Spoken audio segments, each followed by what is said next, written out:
యెహెజ్కేలు గ్రంథం 4వ అధ్యాయం. నరపుత్రుడా, పెంకు ఒకటి తీసుకుని వచ్చి నీ ముందర ఉంచుకొని యెరూషలేము పట్టణపు రూపమును దాని మీద వ్రాయుము.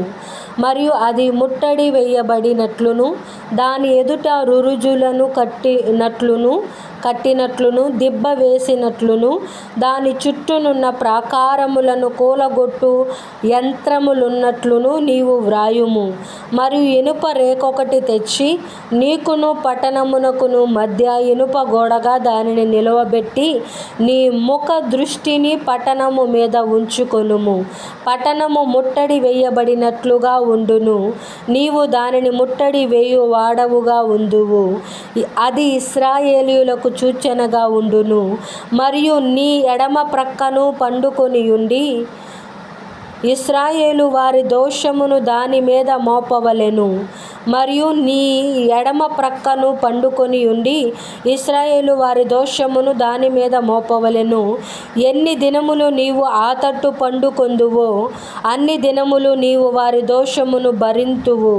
ఇశ్రాయేలు వారి దోషమును నీవు భరించినట్లుగా వారు దోషము చేసిన సంవత్సరముల లెక్క చొప్పున నీకు 390 దినములు నియమించి ఉన్నాను.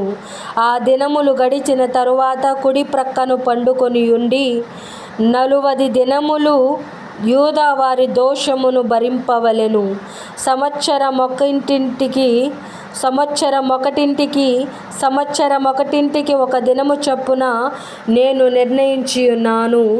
ఇలాగు నీవుండగా యెరూషలేము ముట్టడి వేయబడినట్లు తేరి చూచుచు చొక్కాయిని తీసివేసిన బాహు చాపి దానిని గూర్చి ప్రకటింపవలెను. పట్టణము ముట్టడి వేయబడినట్లుండు దినములు నీవు రెండవ ప్రక్కను తిరగక అదే పాటున ఉండునప్పుడు నిన్ను కట్లతో బంధింతును. మరియు నీవు గోధుమలును యవలును కాయధాన్యములను చౌళ్ళును సజ్జలును తెల్ల జీలకర్రను తెచ్చుకొని ఒక పాత్రలో ఉంచి నీవు ఆ ప్రక్క మీద పండుకొను దినముల లెక్క చొప్పున రొట్టెలు కాల్చుకొనవలెను. 390 దినములు నీవు ఇలాగు భోజనము చేయుచు రావలెను. నీవు తూనిక ప్రకారము అనగా దినమొకటింటికి 20 తులముల ఎత్తు చొప్పున భుజింపవలెను. వేళకు తినవలెను. నీళ్లు కొల ప్రకారము అరబడి చొప్పున ప్రతిదినము త్రాగవలెను. అరపడి చొప్పున ప్రతిదినము త్రాగవలెను. వేళకు త్రాగవలెను. యవల అప్పములు చేసి వారు చూచుచుండగా దానిని మనుష్య మలముతో కాల్చి భుజింపవలెను. నేను వారిని తోలివేయు జనములలో ఇశ్రాయేలీయులు ఈ ప్రకారము అపవిత్రమైన ఆహారమును భుజింతురని యెహోవా నాకు సెలవిచ్చెను. అందుకు అయ్యో ప్రభువా యెహోవా, నేనెన్నడూను అపవిత్రత నొందిన వాడను కానే.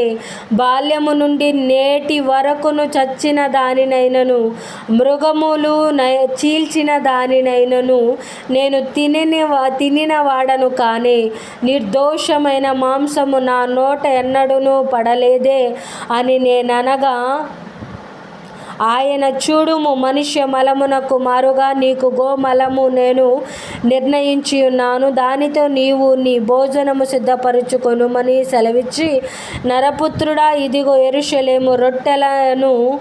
యెరూషలేములో రొట్టెయను ఆధారమును నేను లేకుండా చేసినందున వారు తూనికే ప్రకారముగా బహుచింతతో రొట్టె భుజింతురు. నీళ్లు కొలచప్పున త్రాగుచు విస్మయమొందుదురు.